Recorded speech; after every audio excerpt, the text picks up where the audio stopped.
an excerpt from Professor Wells' book. For 3 weeks, rain had fallen on this part of Georgia.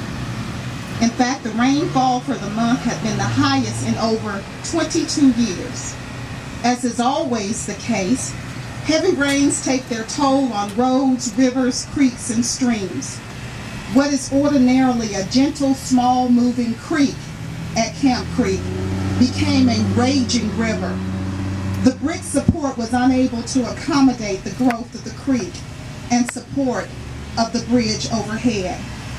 Unfortunately, the deluge did not let up the hours before old engine number 7 pulled into the McDonough Depot. The hardest rain hit the Camp Creek area in McDonough about 7:30 p.m. Just a few hours before the crash, and less than a half hour after the train left Macon at 7:10, headed for Atlanta. Engine number 7 arrived at the depot in McDonough about 8:30 p.m. It pulled a passenger car, baggage car, first class coach and Pullman sleeper. There were around 48 passengers on board that evening, a number that also included off-duty employees of the Southern Railroad Company headed back to Atlanta. The exact number of passengers and crew on board the doomed train is uncertain. But we do know those who perished, and we do recognize them on today. To assist me with this sacred and solemn moment, I would like to welcome Elder William Hill of Higher Living Christian Church. Elder Hill will announce the passengers, followed by a commemorative toll of the bells, led by Steve Green as J.T. Sullivan. This will be immediately followed by the unveiling of the marker. Thank you.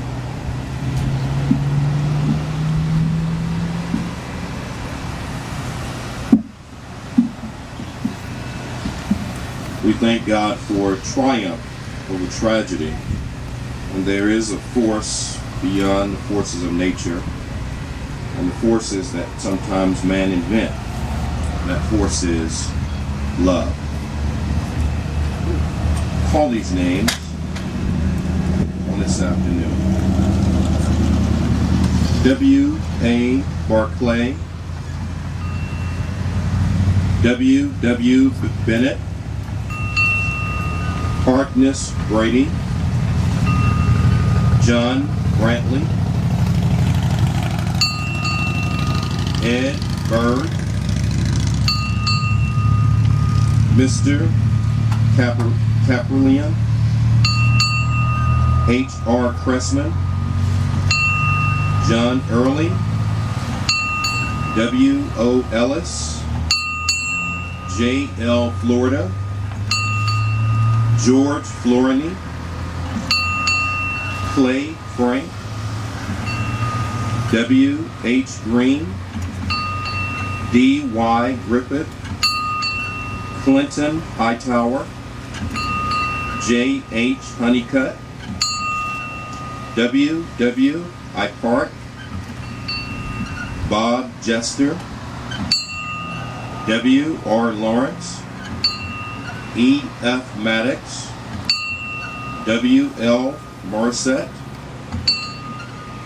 Little Mr. Jesse Pate, W.J. Pate, J.H. Rhodes, Bob Smith, Robert Spencer, J.T. Sullivan, J.E. Woods, and finally 10 or 11 unidentified.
A Shokin Farewell, a song reminiscent of the period and the time that we celebrate today. Ladies and gentlemen, the unveiling.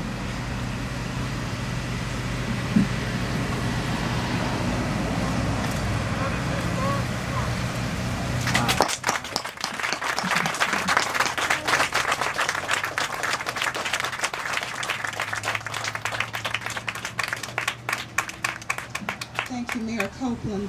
The marker reads, Camp Creek Train Wreck, June 23rd, 1900. This memorial is dedicated to the memory of the 39 passengers and crew who perished near this site in the worst train wreck in Georgia history, and to commemorate the heroic actions of Flagman J.J. Quinlan, Porter T.C. Carter, and the numerous citizens of McDonough who rendered aid. It was a dark and raining night when number 7 en route from Macon to Atlanta left the depot. Lightning turned night into day, and thunder shook the landscape. 3 weeks of relentless rain has swollen the waters of Camp Creek, weakening the trestle's massive stone and masonry support. The scream of brakes was the only warning, as engineer J.T. Sullivan tried in vain to stop the train from plunging into the dark, watery abyss at Camp Creek.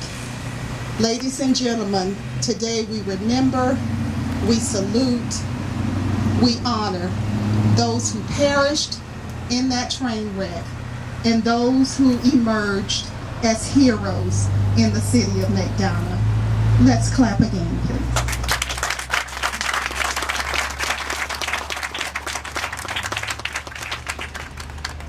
We are so fortunate to have you here today, and I'm really excited. Mayor, you may join us back. Thank you.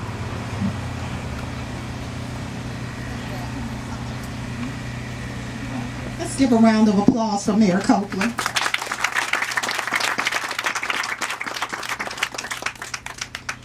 We are honored to have you here today and so appreciative of your taking the time to come out in this sweltering weather. I think the thing that I'm excited about is that God honors prayers, and we're not sitting out here in the rain like victims of the Camp Creek train wreck. So even though it's hot, it's not raining. I'd like to take a moment now to acknowledge some very special people who are here with us today. The first group that I'd like to acknowledge are actually descendants of the historic Camp Creek train wreck, the Hightower family. Would you please stand?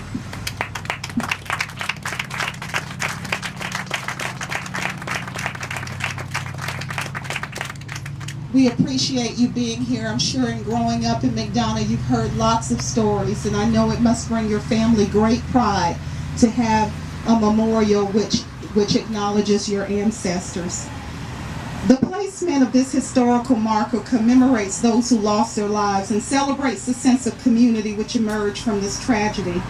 We are eternally grateful for the combined efforts of the railroad, McDonough citizens, and well-wishers. On behalf of Mayor Billy Copeland and the McDonough City Council, a special thank you to the City of McDonough staff. I think you will all join me in saying that they have done an amazing job.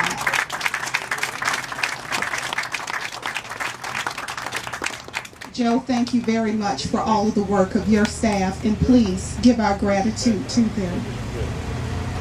We also would like to thank a very special person, that person being Mr. John Quinn, Miss Barbara Frazier. Barbara, if you would just come up for just a second.